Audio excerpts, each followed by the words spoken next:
चलो दोस्तों, आज कमर कस लेते हैं एक बार फिर से।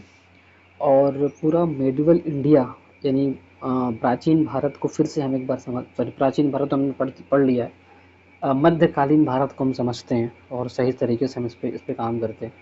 और इससे भी क्वेश्चन आपको आता है और ज़रूरी है, क्वेश्चन जब इस पे आता है तो पढ़ना ही पड़ेगा आपको। ठीक है, तो चलिए देखते हैं। सबसे पहले हम अ, मध्यकालीन भारत, अ, भारत पर अरबों का आक्रमण यहाँ शुरू होता है। हमने पूरा इंसिडेंट पूरा कर लिया है और आज हम देखते हैं जितना हो पाता है मेडिवल इंडिया उसको पूरा करेंगे। ठीक है। अच्छा, आपको ध्यान से इसको पढ़ना है, समझना है सही तरीके से और सुनना भी इसको ध्यान से है। ठीक है। सबसे पहले देखेंगे, जो पहला फैक्ट है वो ये है कि मोहम्मद बिन कासिम के नेतृत्व में मोहम्मद बिन कासिम के नेतृत्व में अरबों ने भारत पर पहला सफल आक्रमण किया। अरबों ने सिंध पर 712 ईस्वी में विजय पाई थी। अरब आक्रमण के समय सिंध पर दाहिर का शासन था। दाहिर, ऐसा कहा जाता है, दाहिर कोई शासक नहीं था, दाहिर शासक की पदवी थी। तो जो भी उस वक्त वहाँ पे होता था उसको दाहिर बोलते थे, कुछ ऐसा बोला जाता है। तो दाहिर उस समय उसका शासन था। भारत पर अरब वासियों के आक्रमण का मुख्य उद्देश्य था धन दौलत लूटना तथा इस्लाम धर्म का प्रचार प्रसार। दो ही बातें आ सकती है। एक आएगी आपको, धन दौलत लूटना था उनको, धन दौलत लूटना, दौलत लूटना, और दूसरा था इस्लाम धर्म का प्रचार, इस्लाम धर्म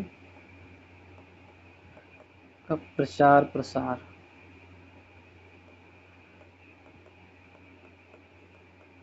ये उनका दो मकसद था, इसलिए वो भारत आ रहे थे और ऐसा काम कर रहे थे। ठीक है, अब देखते हैं महमूद गजनवी के बारे में। महमूद गजनवी 932 ईस्वी में अलप्तगीन नामक एक तुर्क सरदार गजनी साम्राज्य की स्थापना करता, जिसकी राजधानी गजनी थी। अलप्तगीन ने किया था 932 ईस्वी में। अलप्तगीन की मृत्यु के पश्चात कुछ समय तक गजनी में पिरितिगीन ने शासन किया। इसी शासनकाल 972 से लेकर 977 ईस्वी में सर्वप्रथम भारत पर आक्रमण किया था। सबसे पहले आक्रमण किया अफगानों ने। कैसे? गजनी ने जो थे, पिरितिगीन ने शासन किया था अलप्तगीन की मृत्यु के पश्चात। प्रथम तुर्क आक्रमण के समय पंजाब में शाही वंश का शासन जयपाल कर रहा था। जयपाल अलप्तगीन का गुलाम तथा दामाद सुबुक्तगीन 977 ईस्वी में गजनी की गद्दी पर बैठा। महमूद गजनी सुबुक्तगीन का पुत्र था, जिसका जन्म 1 नवंबर 971 ईस्वी में हुआ था। अपने पिता के काल में महमूद गजनी खुरासान का शासक था।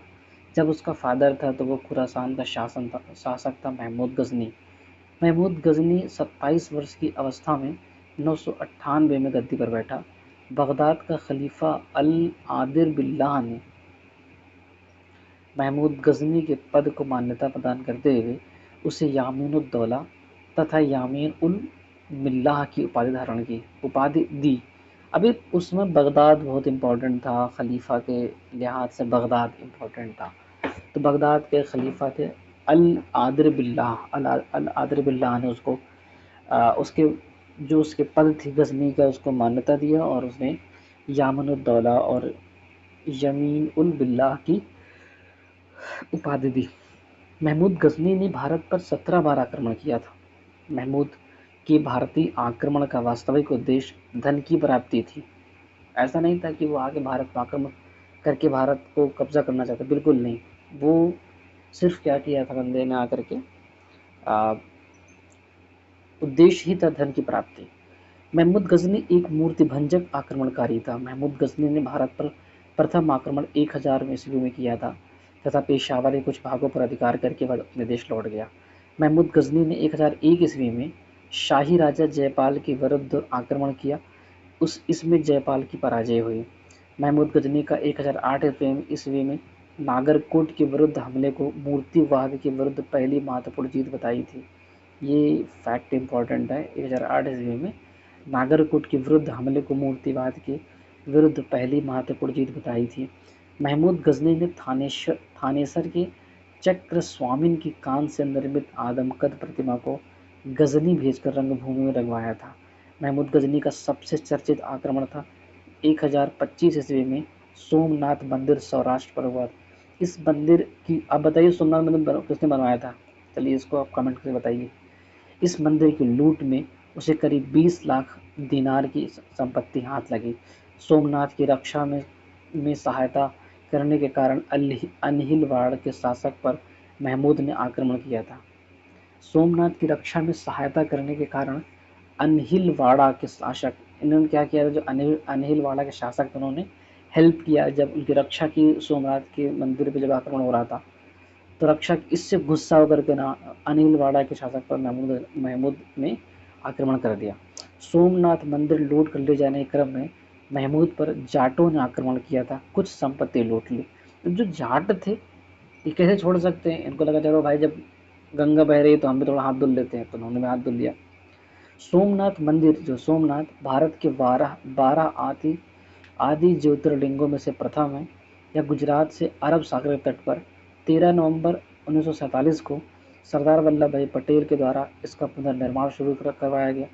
11 मई 1951 के दिन राष्ट्रपति राजेंद्र प्रसाद के द्वारा मंदिर में प्राण प्रतिष्ठा की गई, यानी फिर से इसका काम शुरू किया गया। महमूद गजनी का अंतिम भारतीय आक्रमण 1027 ईस्वी में जाटों के विरुद्ध था। महमूद गजनी की मृत्यु 1030 ईस्वी में हो गई। सुल्तान की उपाधि धारण करने वाला प्रथम शासक महमूद गजनी था, ये बड़ा इंपॉर्टेंट है। सुल्तान की उपाधि धारण करने वाला प्रथम शासक था महमूद गजनी। महमूद की सेना में सेवंद राय एवं तिलक जैसे हिंदू उच्च पदों पर आसीन थे। अब देखिए, ये सेवंद राय, ये तिलक जैसे उच्च पदों पर आसीन थे। अलबरूनी, फिरदौसी, उतबी तथा फारूकी, ये अलबरूनी है, फिरदौसी है, उतबी है, फारूकी महमूद गजनी के दरबार में रहते थे। बहुत ही इंपॉर्टेंट नाम है ये भारत के इतिहास को लिखने में बहुत भूमिका अदा करते हैं। बहुत ही उन्होंने बहुत ही अच्छी जानकारी दी है भारत के बारे में। मतलब जितनी भी जानकारी दी है, जो हम पढ़ते हैं उनके बारे में, मुगल मतलब कि सल्तनत काल के बारे में बहुत सारी जानकारी आपको इनसे मिलती है, अलबरूनी से, फिरदौसी से, उतबी से और फारूकी महमूद गजनी के दरबार में रहते थे, इन सब से। अब देखते हैं मोहम्मद गोरी के बारे में। गौर जो है ना, महमूद गजनी के अधीन एक छोटा सा राज्य, महमूद गजनी के अधीन छोटा सा राज्य था। 1173 ईस्वी में शहाबुद्दीन मोहम्मद गोरी गौर का शासक बना। इसने भारत पर पहला आक्रमण 1175 ईस्वी में कर दिया था। सुल्तान मुल्तान के विरुद्ध किया था, मुल्तान के, जो पाकिस्तान में है। मोहम्मद गोरी का दूसरा आक्रमण हुआ था 1178 ईस्वी में, पाटन इन गुजरात के विरुद्ध हुआ था। यहाँ का शासक भीम द्वितीय ने गौरी को बुरी तरह परास्त किया था, मतलब हार गया था 1980 1178 में। मोहम्मद गोरी भारत के विजित प्रदेशों पर शासन का भार अपने गुलाम सेनापतियों को सौंपते हुए गजनी लौट गया, चला गया। चलो कोई बात नहीं। मोहम्मद गोरी की हत्या 15 मार्च 1206 ईस्वी में को कर दी गई। अभी और इनका आक्रमण होता रहता है गोरी का, जो जिससे भारत में स्थापित किया था।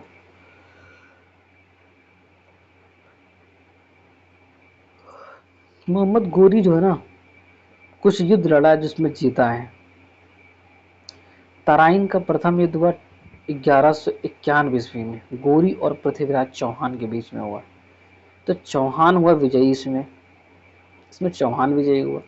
लेकिन एक साल बाद फिर से आया है बंदा, ये 1192 ईस्वी में गौरी और पृथ्वीराज चौहान, गोरी विजय हुआ। इसमें जो है ना, इसमें विजय कौन हुआ? इसमें गोरी विजय हुआ, मतलब हरा दिया उसने, पृथ्वीराज चौहान को हराया था इसमें। फिर चंदावर लड़ाई हुई 1194 ईस्वी में। ये ऐसे क्रम लगाने के लिए आता है, आपको बहुत ज़रूरी है इसको जानना कि 1194 में जो युद्ध हुआ था वो गोरी और जयचंद के बीच में हुआ था। इसी जयचंद ने बुलाया भी था और 94 में उसको भी मार दिया गया। गोरी विजयी हुआ इसमें। तराइन के प्रथम युद्ध में पृथ्वीराज चौहान का सेनापति था, कौन था? तो इस पे साथ कटा हुआ है यहाँ पे।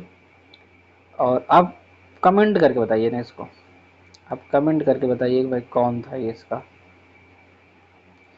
सेनापति कौन था?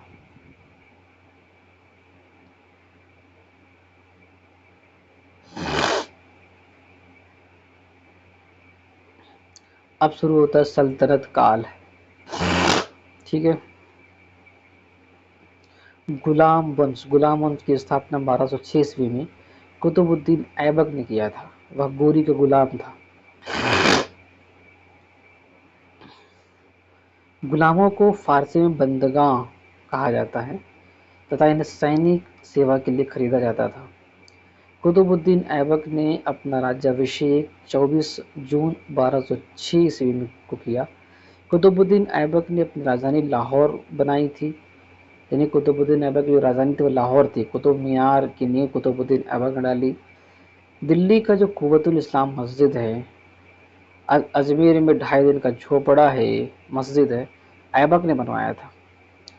कुतुबुद्दीन ऐबक को लाख बख्श यानी लाखों का दान देने वाला भी कहा जाता है। क्वेश्चन पूछता, बार बार पूछता है क्वेश्चन, लाख बख्श किसके कहा जाता है। ठीक है। जब मंगोल देखते कौन, मंगोल कौन है? मंगोल चीन के उत्तर में जो गोबी के रेगिस्तान के निवासी थे। वह एक घूमने फिरने वाली अर्ध सभ्य जाति थी तथा उनका मुख्य पेशा घोड़ों तथा अन्य पशुओं का पालन करना था। वे बहुत गंदे रहते थे तथा सभी प्रकार का मांस खाते थे। उनमें स्त्री विषयक नैतिकता का सर्वथा अभाव था। यद्यपि माँ का सम्मान करते थे, बस वे विभिन्न कबीलों में बटे हुए थे। उन्हीं कबीलों में से एक था 1163 ईस्वी में तेमुचिन उर्फ चंगेज खान का जन्म हुआ। जैसे महान, चंगेज द ग्रेट और श्रापित दोनों पुकारा जाता है। इसका पिता येसुगाई बहादुर था, बहुत ही खतरनाक इंसान चंगेज का। 1173 ईस्वी में जन्म हुआ था, सॉरी 1163 ईस्वी। बहुत याद, ये जो नाम है ना और जो डेट है ना, इतनी इतिहास में बहुत ही कलंक टाइप का है, महान भी है और श्रापित भी है। कुतुबुद्दीन ऐबक ने लगभग 1199 ईस्वी में कुतुब मीनार का निर्माण करवाना शुरू किया। 1199, जो अभी कुतुब मीनार देखते हो दिल्ली में ना, वो 1199 का बना हुआ है। इस इमारत मीनार की पहली मंजिल का निर्माण कुतुबुद्दीन ऐबक ने तथा शेष मंजिलों का निर्माण 1229 के आसपास में जाकर के इल्तुतमिश द्वारा करवाया गया था। उस समय उसकी ऊंचाई मात्र 225 फीट थी और 4 मंजिला थी। जब इन्होंने पूरा करवाया, यानी एक मंजिल बनवाया कुतुब मीनार का कुतुबुद्दीन ऐबक ने, उसके ऊपर 3 मंजिल और यानी पूरा टोटल 4 मंजिल बनवा दिया। किसने? इल्तुतमिश ने बनवाया। कई वर्षों से यह इमारत आंधी, तूफान तथा भूकंप की वजह से क्षतिग्रस्त हो गई। समय समय पर अलाउद्दीन खिलजी, मोहम्मद बिन तुगलक, फिरोज शाह तुगलक तथा इब्राहिम लोदी, 4 और नाम, यानी 6 नाम कुल टोटल इसमें आते हैं। 2 पहले थे, 4 नाम और बाद में आ गए। इज इक्वल टू 6 शासक। ठीक, आप याद रखो, कुतुबुद्दीन ऐबक, इल्तुतमिश। उसके बाद आप देखते इधर आ जाओ, अलाउद्दीन खिलजी, मोहम्मद बिन तुगलक, फिर फिरोज शाह तुगलक, फिर इब्राहिम लोदी। ये 4 ऐसे की मरम्मत करवाई थी। फिरोज तुगलक के समय बिजली गिरने के कारण चौथी मंजिल नष्ट हो गई थी, जिसके कारण फिरोज ने इसमें 2 छोटी मंजिलें बनवा दी, जिससे इसमें 5 मंजिल हो गई। 4 पहले से थी, एक टूट गई, मतलब 3 बची। तो जो फिरोज शाह तुगलक थे, जब वो आए तो जो चौथी टूटी उसको बनवाया, उसके बाद उसके ऊपर एक और बनवा दी, लेकिन छोटी मंजिल ही थी, लेकिन 5 मंजिल बन गई वो। इस तरह से इसमें 2 छोटी मंजिल बना दी और उसकी ऊंचाई 9 फीट बढ़ा करके 234 हो गई। 225 थी, 25 में 9 जोड़ दोगे 234 हो जाएगी। ठीक है। प्राचीन नालंदा विश्वविद्यालय को ध्वस्त करने वाला ऐबक का सहायक सेना नायक बख्तियार खिलजी था। ये बंदा जो है बहुत तेजी से इसने आक्रमण किया था, बहुत तेजी से इसने आक्रमण किया था। लगभग 1230 या 1212 या 15 के आसपास किया था।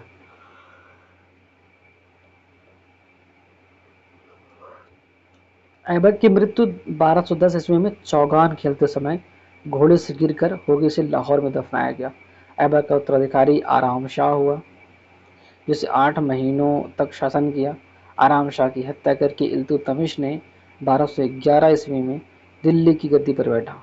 इल्तुतमिश तुर्किस्तान का इलबरी तुर्क था, जो ऐबक का गुलाम एवं दामाद था। ऐबक की मृत्यु के समय वह बदायूं का गवर्नर था। जैसे सुना कि हाँ ऐबक जी जा चुके हैं, तुरंत आया, इसने आराम साहब उससे झगड़ा किया, मतलब वॉर किया, लड़ाई किया, जीता उससे। उसके बाद बदायूं का गवर्नर छोड़ करके ये दिल्ली सल्तनत का शासक बना, सुल्तान बना। इल्तुतमिश लाहौर से राजधानी को स्थानांतरित करके दिल्ली लेकर के आया, पहली बार दिल्ली लेकर के आया, तुर्क लोग आ रहे हैं लेकर के। इसने हौज़ सुल्तानी, राजा का तालाब का निर्माण देहली कोहना के निकट करवाया। इल्तुतमिश पहला शासक था जिसने 1229 ईस्वी में बगदाद के खलीफा से सुल्तान पद की वैधानिक स्वीकृति प्राप्त की। सुल्तान जो है ना, इल्तुतमिश का ऐसा पहला शासक है ये, जो बगदाद के खलीफा से, अभी बगदाद के खलीफा से महमूद गजनी भी आया हुआ था, जिसको उसके पद की मान्यता मिली हुई थी, वो बगदाद के खलीफा ही दिए थे, स्वीकृति प्रदान की। ठीक है, उसके बाद हम आते हैं इसके आगे थोड़ा सा। इल्तुतमिश की मृत्यु होती है 1236 ईस्वी में हो जाती है। चंगेज़ खान से बचने के लिए ख्वारिज़्म के सम्राट जलालुद्दीन को इल्तुतमिश ने अपने यहाँ शरण नहीं दी थी। ख्वारिज़्म का एक शासक था, उसका नाम था जलालुद्दीन। ये जो है जलालुद्दीन मंगमरनी बोलते हैं उसको। अब चंगेज़ खान इसका पीछा करता हुआ आ रहा था, सिंधु नदी के पास पहुंचा, यानी डाका, तो उसने कहा कि आप मुसलमान और मैं भी मुसलमान हूँ, मैं आपसे शरण चाहता हूँ, मैं ख्वारिज़्म का सम्राट हूँ, जलालुद्दीन मंगमरनी।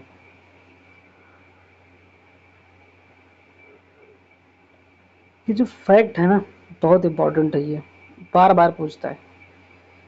तो इसने इल्तुतमिश से मांगी पनाह, लेकिन इल्तुतमिश ने मना कर दिया, नहीं भाई, दुश्मनी करके आओगे तो हम आपका साथ नहीं देने वाले हैं। हाँ, अगर प्यार से कभी आओगे तो हम आपका साथ देंगे, लेकिन दुश्मनी से साथ नहीं देंगे।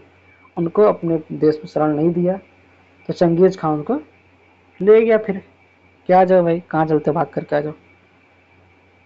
इल्तुतमिश के बाद उसका पुत्र रुकनुद्दीन फिरोज गद्दी पर बैठा। भाई एक रुकनुद्दीन बेटा भी देखिए, ये अयोग्य शासक है ये, लेकिन बैठा दिया गया। अल्पकालीन शासन पर उसकी मां शाह तुर्कान छाई रही, यानी शाह तुर्कान के संरक्षण में रुकनुद्दीन फिरोज गद्दी पर बैठा। शाह तुर्कान के अवांछित प्रभाव से परेशान होकर तुर्की अमीर, ये बड़े खतरनाक लोग हैं भाई, तुर्की अमीर ने रुकनुद्दीन को हटा करके रजिया को सिंहासन पर बैठा आसीन कर दिया। रजिया को बैठा थी लड़की है, तो क्या हुआ, बैठा दिया था उन्होंने, ये अमीर लोग, लेकिन उनको नहीं पता था कि मेरे ऊपर ही कलंक लगने वाला था। तो ये ऐसा वो मानते हैं, बहुत ही मतलब क्या ही दिमाग लगाया था वो। इस प्रकार क्या, रजिया बेगम जो है ना, प्रथम मुस्लिम महिला थी जिसने शासन की बागडोर संभाली थी। एकदम इतिहास में एकदम ये छा गया ये बात, तो बाप रे अब क्या हो गया। रजिया ने पर्दा प्रथा त्याग दिया, ले भाई, सब पुरुषों की तरह चोगा यानी काबा पहना, जो होता है ना, टोपी लगाते हैं बड़ा सा मुंह सिर पे वो वाला, और कुला, ये भी टोपी होता है, काबा नहीं, ये काबा होता है मतलब जो झुब्बा पहनते हैं, खूब लंबा सा लबादा कोट टाइप का होता है, उसको बोलते हैं चोगा, और कुला बोलते हैं टोपी जो खतरनाक बड़ी टोपी होती है ना, दरबार राज दरबार में लगाते हैं उसको।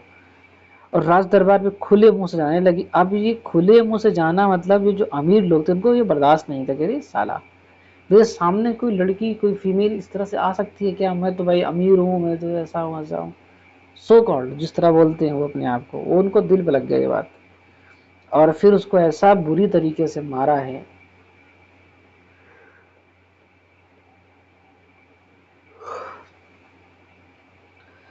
रजिया ने मलिक जमालुद्दीन याकूत को अमीर आखूर, घोड़े का सरदार, नहीं, बहुत ही काला बंदा है ये एकदम से, उसके ऊपर एलिगेशन में लगा दिया कि ये जो है रजिया के प्यार में फंसा, रजिया इसके प्यार में से ऐसे कुछ करके है। गैर तुर्कों के सामंत बनाने के रजिया के प्रयासों से तुर्की अमीर विरुद्ध हो गए। कुछ सामंत बना रही थी जो तुर्क नहीं थे, गैर तुर्क थे, और ये बात अमीरों को पसंद नहीं आई। अमीर जो है विरुद्ध हो गए। उसे बंदी बनाकर दिल्ली की गद्दी पर मुइजुद्दीन बहराम शाह को बैठा दिया। मुइजुद्दीन बहराम शाह को बैठा दिया। रजिया की शादी जो अल्तुनिया के साथ हो गई। अब अल्तुनिया एक शासक था, इससे शादी करने के बाद अल्तुनिया शासन क्या हमला करने आया हुआ था रजिया सुल्तान पर, और क्या हुआ, दोनों में प्यार हो गया, दोनों शादी कर ली। गजब खेला है। रजिया की शादी अल्तुनिया के साथ हुई। उसने शादी करने के बाद रजिया को पुनः गद्दी प्राप्त करने का प्रयास किया, लेकिन वह असफल रही। रजिया की हत्या कर दी गई कब, 1240 ईस्वी में। एक कैथल के पास में कुछ डाकू ने कर दिया, डाकू बहुत सताई थी ये, तो उनको निपटा दिया उन्होंने।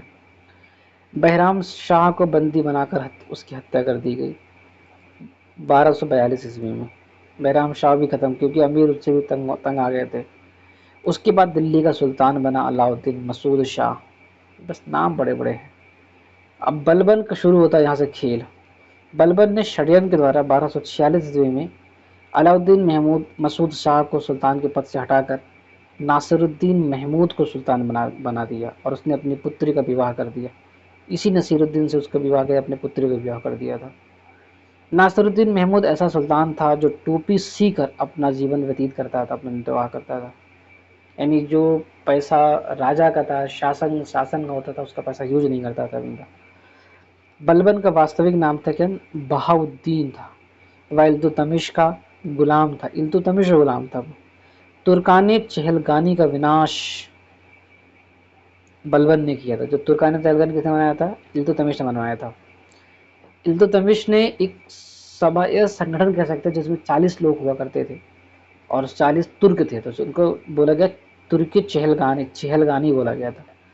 और बलबन भी उसका एक सदस्य था, और वो जानता था चीज़ों को, इसलिए उसने बलबन ने इसका विनाश कर दिया था और उसके पैरेलल किसी और संस्था खड़ा किया था।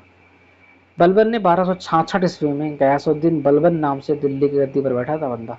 66 में 46 में अलाउद्दीन को हटा करके नसीरुद्दीन को बैठाया था 46 में, और अपनी बेटी की शादी उसी से कर दी थी।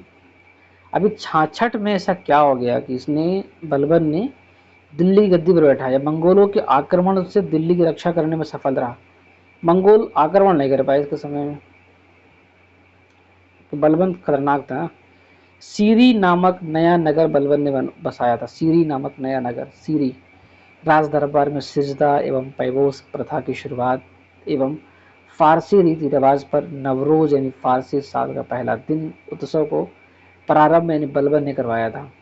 अपने विरोधियों के प्रति बलबन ने कठोर लौह एवं रक्त की नीति का पालन किया था। नासिरुद्दीन महमूद को बलबन ने उलूग खां की उपाधि प्रदान की। नासिरुद्दीन महमूद ने बलबन को उलूग खां, यही उलूग खां भी तुमको ले उड़ेगा, तुम जान नहीं पाओगे, या नासिरुद्दीन महमूद जो उड़ जाएगा इस चक्कर में। लेकिन नहीं, क्योंकि इनके जो है ससुर जी थे, तो फिर कैसे उलूग खां दे दिया नसीरुद्दीन ने। बलबन आखेट अभियान के बहाने अपनी सेना को लंबी दूर तक कवायद कराकर दुरुस्त रखता था। मतलब कहता चलो शिकार खेल के आते हैं। उसको पता है मेरे जो ये सैनिक हैं ऐसे बैठे हैं, खा रहे हैं, थोड़ा सा जॉगिंग करवाना चाहिए इनसे ना। इसी आखेट के बहाने ले जाता था और बढ़िया तरीके से उनको चुस्त दुरुस्त रखता था। बलबन के दरबार में फारसी के प्रसिद्ध कवि कौन? अमीर खुसरो।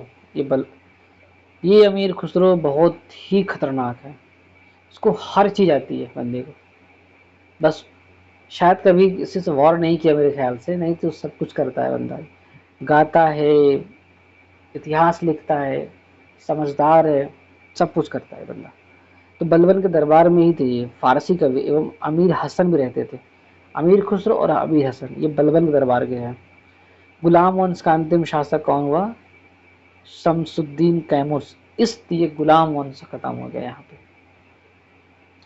उसके बाद खिलजी वंश आता है 1290 से लेकर के 1320 ईस्वी तक, लगभग 30 साल तक शासन हुआ है इसका। गुलाम वंश के शासन को समाप्त कर 13 जून 1290 ईस्वी को जलालुद्दीन फिरोज खिलजी ने खिलजी वंश की स्थापना कर डाली। इसने किलोखरी को अपनी राजधानी बनाया। दिल्ली को नहीं बनाया, किलोखरी को बनाया था अपनी राजधानी। अभी है कोई लेकर के आएगा इसको वापस। जलालुद्दीन की हत्या 1296 ईस्वी में उसके भतीजा व दामाद अलाउद्दीन खिलजी ने कड़ा मानिकपुर यानी प्रयाग में कर दी। प्रयाग में मिलने गए थे उनसे, अपने चाचा से, और उनको वहीं मार दिया। अलाउद्दीन खिलजी ने मार दिया उनको। 1296 ईस्वी में अलाउद्दीन जो दिल्ली का सुल्तान बना 22 अक्टूबर 1296। अलाउद्दीन के बचपन का नाम क्या था? अली तथा गुरशास्प था। अलाउद्दीन खिलजी ने सेना को नकद वेतन देना एवं स्थायी सेना की नींव रखी। ये बड़ा इम्पोर्टेंट है भाई। दिल्ली के शासकों में अलाउद्दीन खिलजी के पास सबसे विशाल सेना थी, विशाल स्थायी सेना थी। घोड़ा दागने की प्रथा शुरू किया, सैनिकों का हुलिया लिखने की प्रथा शुरू किया। अलाउद्दीन ने किया, ताकि समझ में है ना हमारे सैनिक कौन से हैं, कौन से लोग हैं। अलाउद्दीन ने भूराजस्व उसके दर को बढ़ा करके उपज का 1/2 भाग कर दिया था। कितना ज़्यादा कर दिया था ये बंदे ने। इसने खम्स यानी लूट का धन में सुल्तान के हिस्सा 1/4 भाग्य के स्थान में 3/4 कर दिया था। कहा जो लूट का हिस्सा 1/4 देते हो ना, ऐसा नहीं है, काम करो, अगर एक सामान है इसको 4 भागों में बांटो, ठीक है। पहले तो मुझे सिर्फ ये देते थे, अब मुझे ये भी दो, ये भी दो, ये तीनों दो मुझे, इस राजा को दोगे तो 3/4 का मतलब ये होता। सिर्फ तुमको एक भाग मिलेगा, मतलब जो लूट का सामान लेकर उसको एक भाग मिलेगा। पहले 1/4 था, मतलब एक भाग राजा लेता था, बाकी 3 भाग वो खुद रखते थे। इसने व्यापारियों में बेईमानी रोक के लिए एक कम तौलने वाले व्यक्ति के शरीर से मांस काट लेने का आदेश दिया। कहा जो भी कम तौलेगा उसका मांस काट लेना जा करके। इसने अपने शासनकाल में मूल्य नियंत्रण प्रणाली को दृढ़ता से लागू किया। दक्षिण भारत की विजय के लिए अलाउद्दीन ने मलिक काफूर, ये एक बंदा ऐसा है, ऐसा कहा जाता है कि हिजड़ा था ये मलिक काफूर, लेकिन बहुत ही काबिल। मतलब उस वक्त जो हिजड़े हुआ करते, जो जिनको छक्का बोल देते हैं आप, थर्ड पर्सन बोल देते हैं आप, उनकी बात कर रहा है। इतना काबिल बंदा, इतना काबिल था ये कि क्या है बोलोगे। पूरा दक्षिण भारत पे कहर था इसका, पूरे दक्षिण भारत में कहर था। अभी जब हम लोग एंसेंट पढ़ रहे थे ना, तो देखा ना, पांडे राज्य देखा था हमने, और 2-3 ऐसे और थे जिनको जाकर के इसने ही जीता था, मलिक काफूर ने जीता था। जमैयत खाना मस्जिद, अलाई दरवाज़ा, सीरी का किला, 1000 खंबा महल का निर्माण अलाउद्दीन ने करवाया। अलाउद्दीन अलाई दरवाज़ा को इस्लामी वास्तुकला का रत्न भी कहा जाता है। अलाई दरवाज़ा दैवी अधिकार के सिद्धांत को अलाउद्दीन ने चलाया था। सिकंदर सानी की उपाधि से स्वयं को अलाउद्दीन खिलजी ने विभूषित किया। क्या था? सिकंदर सानी। अलाउद्दीन ने याकूब को दीवाने रियासत नियुक्त किया। याकूब को दीवाने रियासत नियुक्त किया। अलाउद्दीन द्वारा नियुक्त परवाना नवीस नामक अधिकारी वस्तुओं की परमिट जारी करता था। परवाना नवीस। शहनाई मंडी कौन था? यहाँ खाद्यान्न को बिक्री हेतु लाया जाता था। सराय अदल, यहाँ वस्त्र, शक्कर, जड़ी बूटी, मेवा, दीपक का तेल एवं अन्य निर्मित वस्तुएं बिकने के लिए आती थीं। अलाउद्दीन खिलजी की आर्थिक नीति की व्यापक जानकारी जियाउद्दीन बरौनी की कृति तारीख फिरोज शाही से मिलती है। अभी कुछ नाम है। खजाइनुल फुतूह अमीर खुसरो। रिहला किसने लिखा है? इब्न बतूता बुक लिखा, इब्न बतूता ने रिहला लिखा हुआ, और खजाइनुल फुतूह जो है अमीर खुसरो ने लिखा हुआ। एवं फुतूहस, अच्छा ये फुतूहात सलातीन इसामी ने लिखा है। फुतूहस सलातीन, फुतूह सलातीन नहीं था, इसामी ने लिखा। ये बहुत इंपॉर्टेंट क्वेश्चन है, ये बार बार पूछता है, अगर आपके पास आने की संभावना बहुत ज़्यादा रहता है, हाई चांस रहते हैं। मूल्य नियंत्रण को सफल बनाने के लिए मुहतसिब नामक यानी सेंसर एवं नाजिर यानी माप तौल का अधिकारी की महत्वपूर्ण भूमिका थी। मुहतसिब की और नाजिर का। राजस्व सुधारों के अंतर्गत अलाउद्दीन ने सर्वप्रथम मिल्क, इनाम एवं वक्फ के अंतर्गत दी गई भूमि को वापस लेकर उसे खालसा भूमि में बदल दिया था। ले भाई, मिल्क, इनाम एवं वक्फ के अंदर जो भूमि दी गई थी उसको बदल दिया, कहा नहीं भाई अब ये नहीं रहेगी, खालसा भूमि बना लिया उसको पूरा।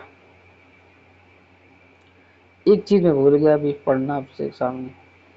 बाजार नियंत्रण के लिए अलाउद्दीन खिलजी द्वारा बनाए जाने वाले नवीन पद कौन कौन से? एक है दीवाने रियासत, यह व्यापारियों पर नियंत्रण रखता था या बाजार नियंत्रण की पूरी व्यवस्था का संचालन करता था। शहनाई मंडी, प्रत्येक बाजार में बाजार का अधीक्षक होता था। एक बरीद कौन है? बरीद जो है ना, बाजार के अंदर घूम करके निरीक्षण करता था बाजार का। और मुनहियान व गुप्तचर, आपको पता है गुप्तचर क्या करते हैं, तो इनका नाम मुनहियान भी था। एक आपको बताते हैं और जो सबसे शानदार चीज़ है वो ये कि अमीर खुसरो कौन था? अमीर खुसरो जो है ना, इनका नाम था मोहम्मद हसन नाम था। जन्म कहाँ हुआ इनका? पटियाली। आप बदायूं के पास में एक जगह है, पश्चिमी उत्तर प्रदेश है ये बदायूं। 1252 ईस्वी में हुआ था। खुसरो प्रसिद्ध सूफी संत शेख निजामुद्दीन औलिया के शिष्य थे। वह बलबन से लेकर मोहम्मद बिन मोहम्मद तुगलक तो दिल्ली सुल्तानों के दरबार में रहे हैं। अब देखिए कब से ले बलबन से लेकर के यानी 1266 आप मान सकते हैं, 66-67 से मान सकते हैं, तब से लेकर के अ, मोहम्मद तुगलक के पास तुगलक वंश तक चले हैं लगभग 13 शासक। इन्हें तूतीय हिंद के नाम से भी जाना जाता है। सितार तबले के आविष्कार के श्रेय अमीर खुसरो को जाता है। इन्होंने भारतीय संगीत में कव्वाली गायन को प्रचलित किया। साथ ही इन्हें कई प्रकार के आधुनिक राग तिलक, साजगिरी, सरपादा आदि को प्रचलित करने का श्रेय है। उन्हें हिंदी खड़ी बोली का जनक भी कहा जाता है। दीवान यानी फारसी में कविताओं का संग्रह, नूह, सिपेदर, मसनवी, देवल देवल, रानी खिज्र खां, दुखद प्रेम कथा, बहुत कुछ लिखा उन्होंने। बोला ना कि बहुत ही डायनेमिक कैरेक्टर है इनका, बहुत डायनेमिक कैरेक्टर था। अलाउद्दीन खिलजी के द्वारा लगाए जाने वाले दो नवीन कर, एक चराई कर था, एक गढ़ी था। चराई कर दुधारू पशुओं पर लगाया गया, गढ़ी कर कौन था, घरों और झोपड़ी पर लगाया गया, जो आज हाउस टैक्स बोलते हैं। अलाउद्दीन खिलजी के शासनकाल में 1297 से लेकर 1306 ईस्वी तक मंगोलों के 6 आक्रमण हुए थे। आप देखिए अभी बलबन ने रोक लिया था, लेकिन अलाउद्दीन खिलजी के शासनकाल में 6 बार आक्रमण हो रहा है मंगोलों का। प्रथम आक्रमण 1297 ईस्वी में हुआ था कादर खां के नेतृत्व में। दूसरा 1298 हुआ था सल्दी के नेतृत्व में। तीसरा 1299 हुआ था कुतुब ख्वाजा के नेतृत्व में। चौथा आक्रमण 1303 में हुआ था तारगी के नेतृत्व में। पांचवा आक्रमण 1305 में हुआ था अली बेगी के नेतृत्व में और तारताक के नेतृत्व में। छठा आक्रमण हुआ था 1206 ईस्वी में कबक और इकबाल मंद के नेतृत्व में हुआ था। अलाउद्दीन खिलजी की मृत्यु 1316 ईस्वी में को हो गई। कुतुबुद्दीन मुबारक खिलजी 1316 ईस्वी में दिल्ली के सिंहासन पर बैठा। इसे नग्न स्त्री पुरुष की संगत पसंद थी। कुतुबुद्दीन मुबारक, अब देख लीजिए ऐसे ऐसे शासक हुए भारत पर। इनको नग्न स्त्री, नंगी स्त्री खड़ी हो जाए इनके सामने तो बड़ा मजा आता था। ऐसे छठे लोग हैं ना, मतलब छठे लोग हैं, ऐसे छठे लोग हैं। तो कुतुबुद्दीन मुबारक खिलजी थे ये, इनके पास कुछ कमी नहीं थी, फिर भी ऐसे शौक पाल रखे थे। मुबारक खिलजी कभी कभी राज दरबार में स्त्रियों का वस्त्र पहन करके आ जाता था। बताइए किसके हुए इंसान थे ना, ये राजा थे, क्या बताएं। और बरनी कहता है कि मुबारक कभी कभी नग्न होकर दरबारियों के बीच दौड़ा करता था। बताइए तो नंगे होकर भाग रहा है ये बंदा। उसको बता, मुझे लगता बताता है कि मैं अगर कपड़े की दुनिया में आया हूँ तो भाई क्या प्रॉब्लम है, शायद कुछ ऐसा बताना चाहता है, लेकिन ये कम वक्तों की पूरी जमात है ये, उस पर आपने जाना है। तो मुबारक खान ने खलीफा की उपाधि धारण करी थी। मुबारक के जो वजीर खुसरो खान ने 15 अप्रैल 1320 ईस्वी को उसकी हत्या कर दी और स्वयं दिल्ली के सिंहासन पर बैठा। खुसरो खान ने पैगंबर के सेनापति की उपाधि धारण की थी। खुसरो खान ने पैगंबर के सेनापति कहा कि मैं जो पैगंबर है ना उनका सेनापति मैं हूँ। कौन? खुसरो खान। अब आता है तुगलक वंश। 5 सितंबर, पहले तुगलक वंश देखो 1320 ईस्वी में बैठा है 1398 ईस्वी तक का, लगभग कितने साल, 20 साल कम कर दो, लगभग 78 साल तक ये शासन करेगा बंदा। 5 सितंबर 1320 को खुसरो खां को पराजित करके गाजी मलिक या तुगलक गाजी गियासुद्दीन तुगलक ने 8 सितंबर 1320 ईस्वी को दिल्ली के सिंहासन पर बैठा था बंदा। गयासुद्दीन ने अलाउद्दीन के समय में लिए गए अमीरों की भूमि को पुनः लौटा दिया। जो अलाउद्दीन के समय में लिए गए अमीरों की भूमि थी, गयासुद्दीन ने वापस कर दिया, तुम रख लो भाई। इसने सिंचाई के लिए कुएं एवं नहरों का निर्माण करवाया। संभवतः नहरों का निर्माण करने वाला शासक जो गयासुद्दीन प्रथम शासक था, गयासुद्दीन ही था। गयासुद्दीन तुगलक ने दिल्ली के समीप स्थित पहाड़ियों पर तुगलकाबाद नामक एक नगर स्थापित किया। रोमन में निर्मित इस नगर में एक दुर्ग का निर्माण भी हुआ। इस दुर्ग को 56 कोट के नाम से जाना जाता है। गयासुद्दीन तुगलक की मृत्यु 1325 ईस्वी में हुई। बंगाल के अभियान से लौटते समय जूना खां के द्वारा निर्मित लकड़ी के महल के दरबार में, कैसे कहते हैं कि जौना खान ने जबरदस्ती को मार दिया है। फिर इनके ही बारे में कहा जाता है हुनूस दिल्ली दूरस्थ, यानी जब उन्होंने कहा था कि किसने कहा था? आ,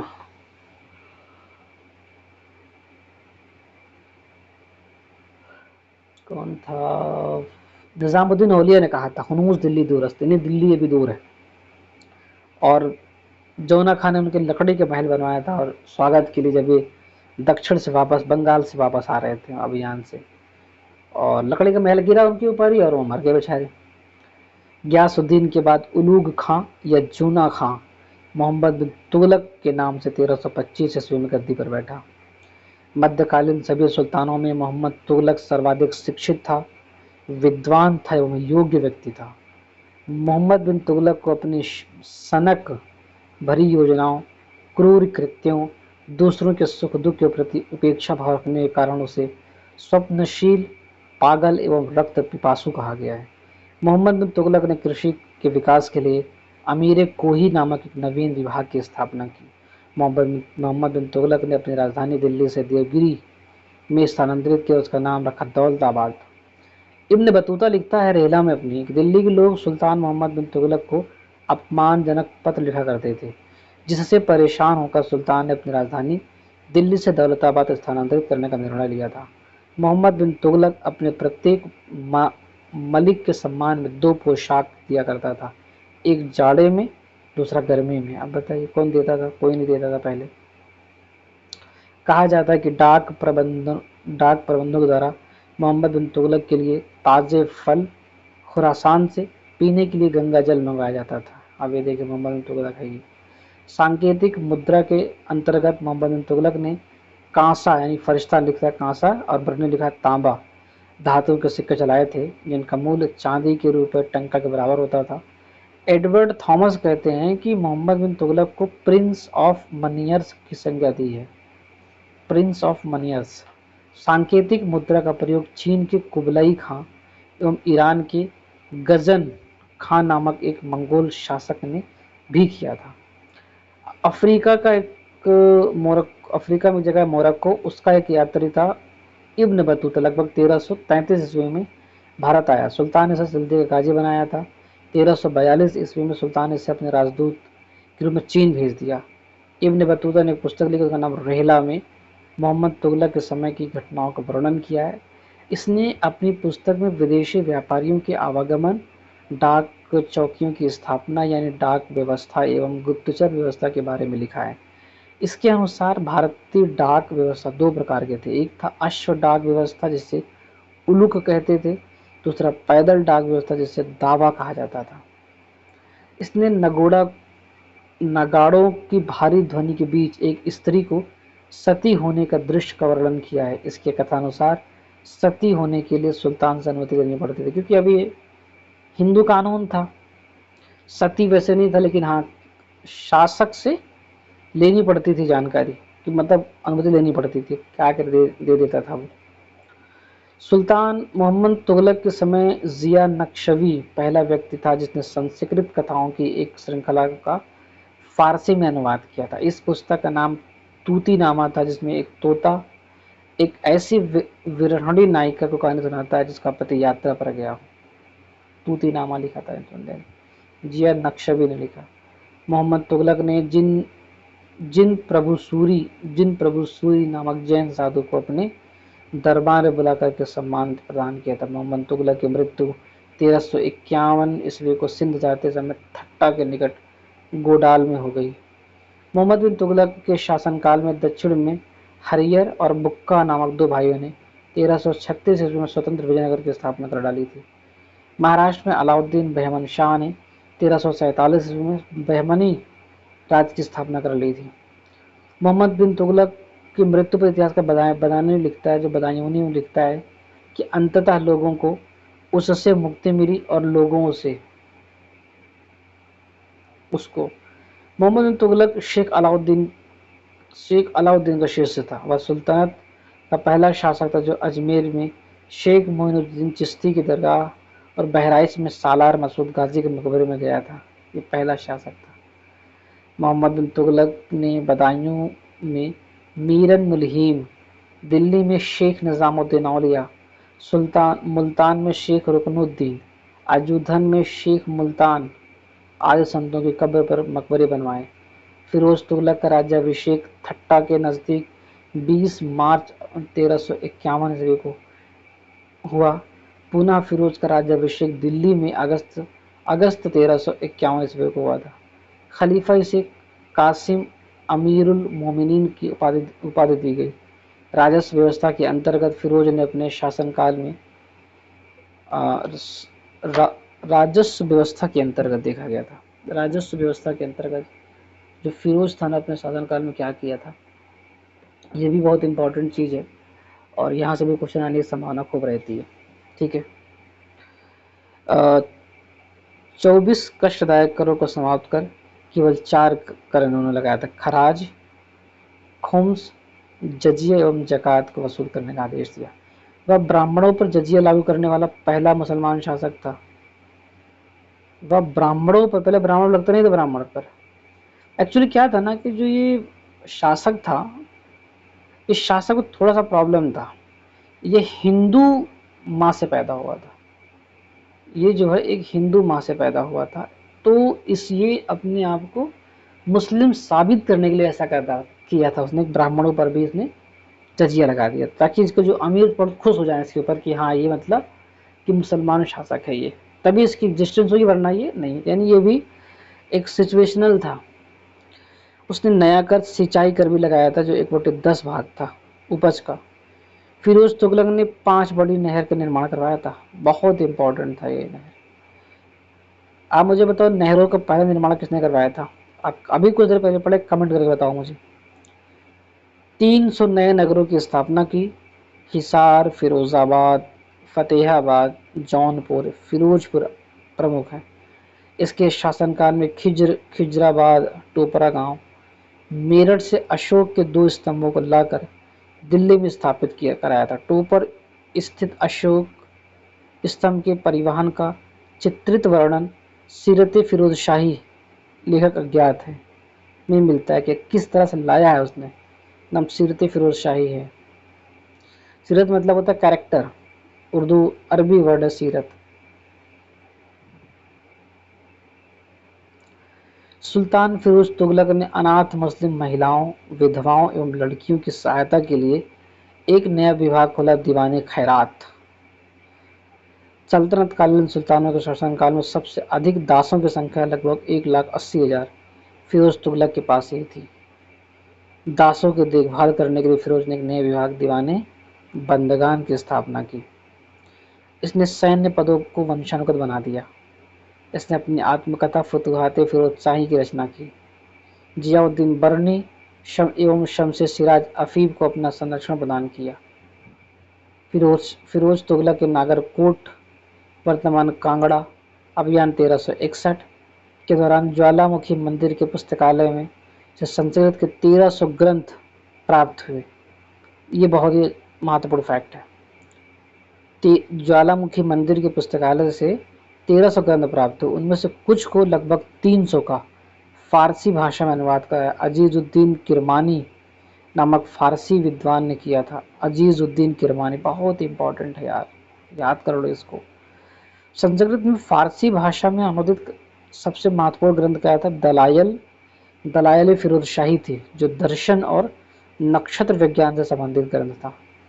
इसने चांदी और तांबे के मिश्रण से निर्मित सिक्के भारी मात्रा में जारी करवाए, जिसे अद्धा और विख कहा जाता था। फिरोज तुगलक की मृत्यु सितंबर 1388 में हो गई थी। फिरोज काल में निर्मित खाने जहां तेलंगानी के मकबरा की तुलना जेरूसलम में निर्मित उमर की मस्जिद से की जाती है। अब ये देखिए ना, फिरोज काल में निर्मित खाने जहां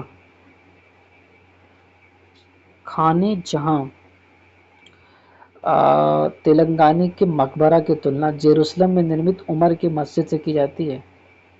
आप याद रखिए, खाने जहां तेलंगानी। सुल्तान फिरोज तुगलक ने दिल्ली में कोटला फिरोज शाह दुर्ग का निर्माण करवाया था। तुगलक वंश का अंतिम शासक नासिरुद्दीन महमूद तुगलक था।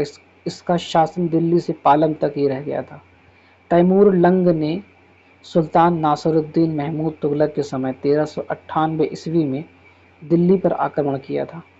नासिरुद्दीन के समय में ही म- मलिकुशर मलिकुशरसक पूर्वाधिपति, ये नाम आ जाता है भाई, मल मलिकुश मलिकुशरसक की उपाधि धारण कर एक हिजड़ा मलिक सरवर ने जौनपुर में एक स्वतंत्र राज्य की स्थापना कर दी थी। नासिरुद्दीन के समय में ही पूर्वाधिपति की उपाधि धारण कर हिजड़ा था मलिक सरवर, इन्होंने बना दिया था वो जौनपुर। अब आता है सैयद वंश, 1414 ईस्वी से लेकर के 1451 ईस्वी तक। ये लगभग रहेगा हमारा ये 26 साल तक, आप कह सकते हो इसको 36 साल तक, 26 नहीं 36 साल तक, 36-37 साल तक ये था बंदा, 37 मान सकते हैं इसको। सैयद का संस्थापक कौन? खिजर खां। इसने सुल्तान की उपाधि धारण न करके अपने को रैयत आला की उपाधि धारण, सुल्तान नहीं कहा खुद को, इसने कहा रैयत आला। रैयत बोलते हैं किसानों को, किसान मतलब लोगों को बोलते हैं, जनता को बोलता है रैयत। खिज्र खां जो है तैमूर लंग का सेनापति था। अब यही खिज्र खां है, तैमूर लंग भारत में आया था, आक्रमण किया था और सब कुछ लेके भाग गया था, उन्होंने अपना सेनापति बना दिया खिज्र खां को। भारत से लौटते समय तैमूर लंग ने खिज्र खां को मुल्तान, लाहौर एवं दीपालपुर का शासक नियुक्त किया था। खिज्र खां नियमित रूप से तैमूर के पुत्र शाहरुख को कर भेजता था, नियमित रूप से। खिज्र खां की मृत्यु कब होती है? 1421 ईस्वी में हो जाती है। खिज्र खां के पुत्र थे मुबारक खां, शाह की उपाधि धारण करता है ये, कहता ठीक है सुल्तान नहीं बने शाह बन जाएंगे ना, शाह बन गया खुद को। यहिया बिन अहमद सिरहिंदी लिखते हैं मुबारक शाह का संरक्षण प्राप्त होता है। यहिया बिन सिरहिंदी एक लेखक हैं जिन्होंने मुबारक शाह की का संरक्षण मिला था। इनकी पुस्तक कौन है? तारीख मुबारक शाही में सैयद वंश के विषय की जानकारी मिलती है। यमुना के किनारे मुबारकाबाद की स्थापना मुबारक शाह ने की थी। सैयद वंश का अंतिम सुल्तान अलाउद्दीन आलम शाह था। सैयद वंशों का शासन करीब 37 वर्षों तक रहा है।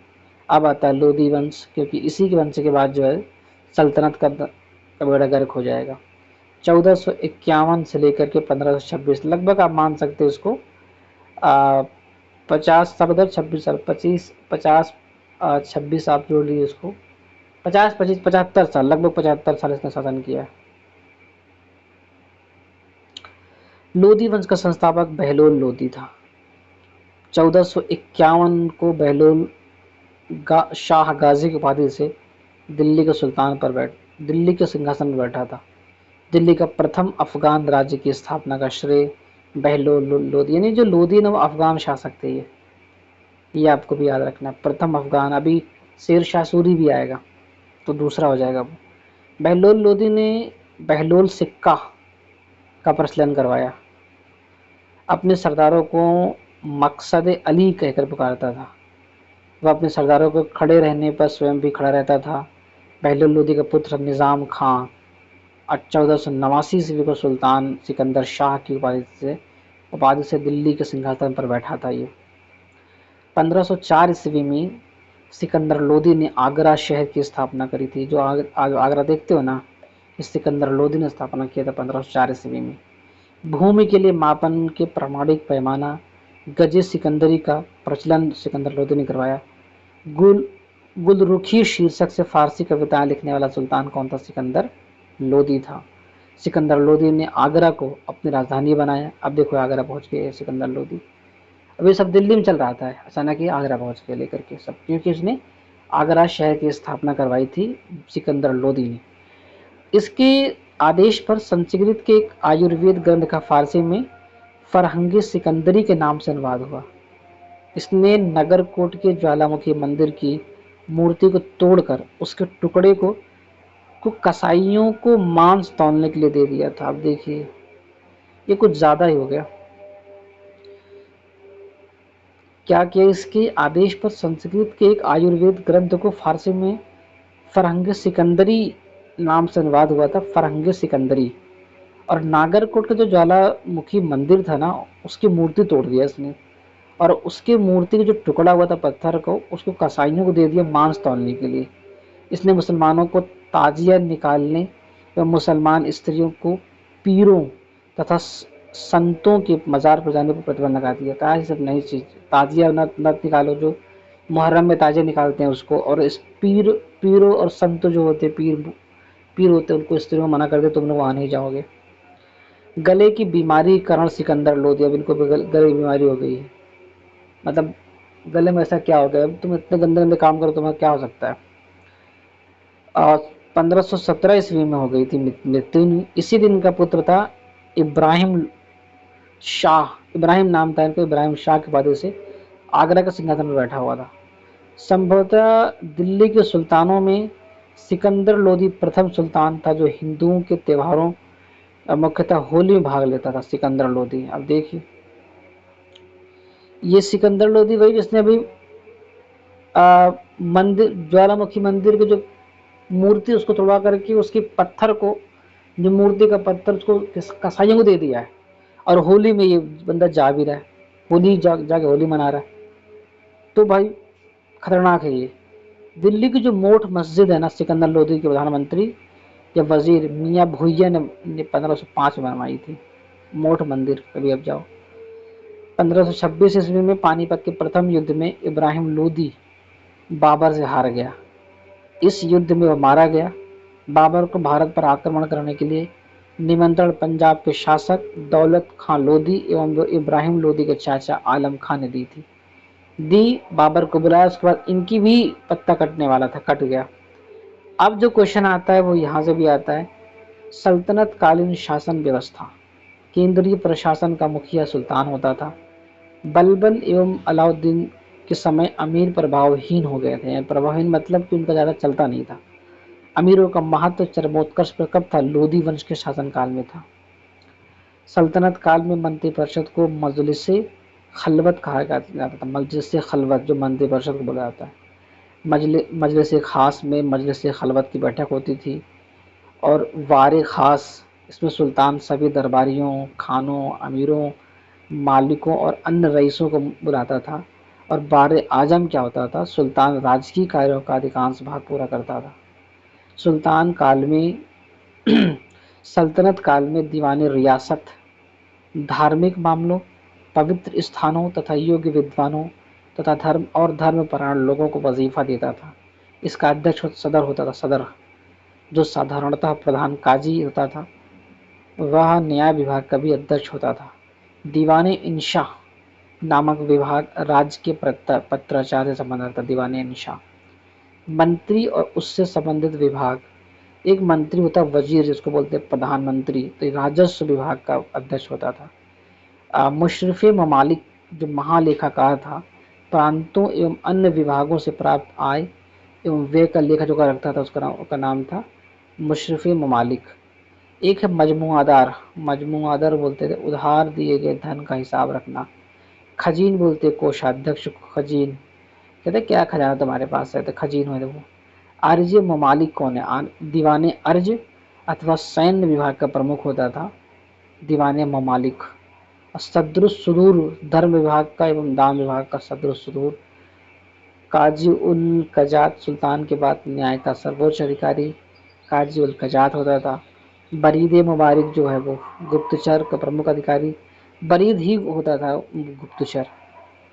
तो वकील दर सुल्तान की व्यक्तिगत सेवाओं की देखभाल करता था ये। और दीवान खैरात दान विभाग था। दीवान बंदगान दास विभाग था। और दीवान इस्तिहाक पेंशन विभाग था। अभी पूछता है ना कि ऐसा कौन सा विभाग किसने बनवाया था, किसने स्थापित किया था, ऐसा भी क्वेश्चन पूछता है वो। आपको तैयार रहना इन सब चीज़ों को लेकर के एकदम से। दीवान मुस्तखराज जो है ना, अलाउद्दीन खिलजी ने इसको बनाया था, स्थापित किया था। ये वित्त विभाग था। दीवाने कोई कृषि था, आपको पता मोहम्मद तुगलक ने बनाया था। दीवाने अर्ज जो है ना, सैन्य विभाग था, बलबन ने बनाया था इसको। बंदगान फिरोज शाह तुगलक ने, खैरात भी फिरोज शाह तुगलक ने, और इस्तिहाक भी फिरोज शाह तुगलक ने। आपको पता है इस्तिहाक कौन है? इस्तिहाक जो है ना, ये पेंशन विभाग था इस्तिहाक।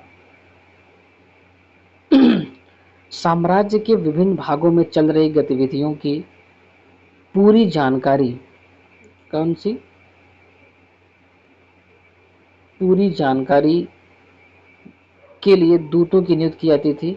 ये दूत बरीद कहलाते थे। वही ना, बरीद जो जानकारी दे रहे हैं। बरीद कहलाते थे। शासक के सबसे ज़्यादा विश्वास पात्र लोग ही मुख्य बरीद के पद पर नियुक्त किए जाते थे। बरीद के पद पर नियुक्त किए, जो शासक का सबसे विश्वास, क्योंकि उनको जानकारी लेनी होती थी ना। लोक निर्माण विभाग की स्थापना फिरोज शाह तुगलक ने की थी। यह विभाग नहरों, सार्वजनिक भवनों का निर्माण कराता था। सल्तनत अनेक अनेक प्रांतों में बटा हुआ था, जैसे इकता, जो प्रांत थे ना उसको बोलते थे इकता।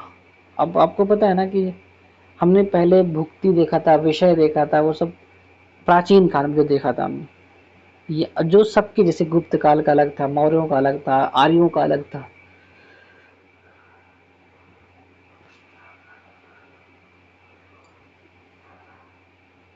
सबका अलग अलग था यहाँ पे। हाँ, तो सल्तनत अनेक प्रांतों में बटा हुआ था, जैसे इकता या सूबा कहा जाता था, सूबा कहा जाता था, ठीक। यहाँ का शासन नायब या वली या मुक्ति द्वारा किया जाता था। इकता इकता होता था एक प्रांत, और इकतादार होता था उसका प्रांतपति। इकताओं को शिकों में यानी जिलों में विभाजित किया जाता था, जो पहले विषय में करते थे। भुक्ति होता था, जहाँ के प्रमुख अधिकारी शिकदार होता था, जो एक सैनिक अधिकारी होता था। शिक मतलब जिला, ये सल्तनत का है, आप याद रखिएगा, बहुत इंपॉर्टेंट है। प्रांत है तो इकता है, जिला है तो शिक है। शिक रहेगा शिकदार, और इकता है तो नायब, वली या मुक्ति। राजस्व कर व्यवस्था, उश्र कौन सा है? मुसलमानों से ले जाने वाला भूमि कर था उश्र। खराज, गैर मुसलमान से ले जाने वाला भूमि कर। जकात, मुसलमानों पर धार्मिक कर, संपत्ति का 40वां हिस्सा। जजिया, गैर मुसलमानों पर धार्मिक कर। खम्स या लूटे हुए धन, खानों अथवा भूमि में गड़े हुए खजानों से प्राप्त संपत्ति का 1/5 भाग था, जिस पर सुल्तान का अधिकार था, तथा शेष 4/5 भाग सैनिकों तथा खजानों से प्राप्त करने वाले व्यक्ति का अधिकार होता था। परंतु फिरोज शाह तुगलक को छोड़ करके अन्य सभी शासकों ने 4/5 हिस्सा स्वयं अपने अपने लिए रख लिया था। तो नियम ये था, जैसे कोई लूट के सामान लाता, कोई सामान कहीं मिल जाता है, तो उस सामान को पहले क्या करते, 5 भागों में बांट दो। 5 भागों में बांटने के बाद राजा उसका एक भाग रखता था, और बाकी 4 भाग उसको वापस दे देता था, तुम लोग उसको लेके जाओ। लेकिन एक है,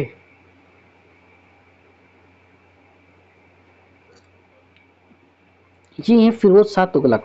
इन्होंने क्या किया था, इन्होंने फिरोज शाह तुगलक ने मतलब यही रखते थे, 1/5 भाग ही लेते थे ये।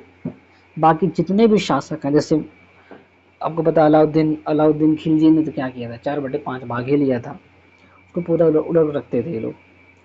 सिकंदर लोदी ने गड़े हुए खजानों में से कोई हिस्सा नहीं ले ले भाई, इनकी अलग ही, जो गड़ा हुआ खजाना मिलता था ना, उससे कोई भाग ही नहीं लेना, नहीं लेते नहीं थे ये।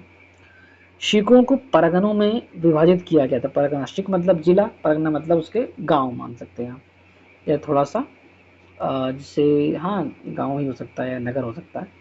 आमिल परगने का मुख्य अधिकारी होता था, और मुशरिफ को निश्चित करने का अधिकारी। अब आमिल और मुशरिफ, एक शहर या 100 गांवों के शासन की देखरेख अमीर सदा नामक अधिकारी करता था। प्रशासन की सबसे छोटी इकाई ग्राम होता था। ग्राम में सबसे अधिक प्रभावशाली लोग खुद यानी छोटे या जमींदार, मुकद्दम यानी मुखिया होते थे। ग्राम एक पटवारी होता था, ग्राम का पटवारी भी होता था। सुल्तान की स्थायी सेना को खास खेल नाम दिया गया था। मंगोल सेना के वर्गीकरण की दशमलव प्रणाली को सल्तनत कालीन सैन्य व्यवस्था का आधार बनाया गया था। सल्तनत काल में बारूद की सहायता से गोला फेंकने वाली मशीन को मंगलीक तथा अर्राद कहा जाता था। 10 अश्वरोही अगर हैं तो उसको बोलते थे एक सरे खेल, और 10 सरे खेल मिलकर के बनता था, एक सिपह सलार बनता था। 10 सिपह सलार मिलकर एक अमीर बनता था, और 10 अमीर मिलकर के एक मालिक बनता था, और 10 मलिक मिलकर के एक खान बनता था। देख रहे कितना बड़ा है। अलाउद्दीन खिलजी ने इकता प्रथा को समाप्त कर दिया था। अलाउद्दीन खिलजी ने किया था समाप्त इकता प्रथा। इकता प्रथा की दोबारा शुरुआत किसने की? फिरोज तुगलक ने किया था। सल्तनत काल में अच्छी नस्ल के घोड़े तुर्की, अरब और रूस से मंगाए जाते थे। हाथी मुख्यतः बंगाल से मंगाए जाते थे। सल्तनत कालीन कानून शरीयत, कुरान एवं हदीस पर आधारित था।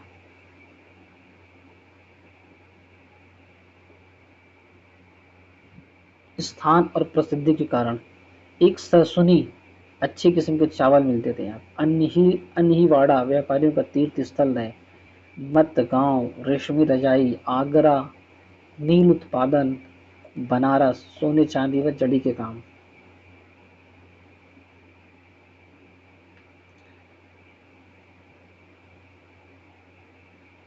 मुस्लिम कानून के 4 महत्वपूर्ण स्रोत थे, कुरान, हदीस, इज्मा और कयास। याद रखिएगा। सुल्तान सप्ताह में 2 बार दरबार में न्याय करने के लिए उपस्थित होता था। सल्तनत काल में लगान निर्धारित करने की विस्तृत प्रणाली को क्या बोलते थे? मुक्ताई बोलते थे। भूमि की नाप जोख करने के बाद क्षेत्रफल के आधार पर लगान का निर्धारण मसाहत कहलाता था। इसकी शुरुआत अलाउद्दीन ने की थी। पूर्णतः केंद्र के नियंत्रण में रहने वाली भूमि खालसा भूमि कहलाती थी। अलाउद्दीन ने दान दी गई अधिकांश भूमि को छीनकर खालसा भूमि में परिवर्तित कर दिया। सल्तनत कालीन मुद्रा व्यवस्था चांदी के टंकी और तांबे की दिरहम पर आधारित थी। देवल जो है ना, सल्तनत काल में अंतर्राष्ट्रीय बंदरगाह के रूप में प्रसिद्ध था। अभी देवल है सल्तनत काल में, याद रखना कि सल्तनत काल में जो देवल बंदरगाह है वो अंतर्राष्ट्रीय बंदरगाह के रूप में विख्यात था। इस तरह से हमने सल्तनत काल को पूरा किया और उम्मीद करते हैं आप लोग को पूरे वीडियो समझ में आएगी सही तरीके से। और चैनल को सब्सक्राइब करना, जब इतना दूर पहुँच ही गए हैं तो फिर बहुत बहुत शुक्रिया आपका इस वीडियो को देखने के लिए, इस चैनल को सब्सक्राइब करने के लिए। फिर मिलते हैं अगले वीडियो में, तब तक के लिए धन्यवाद।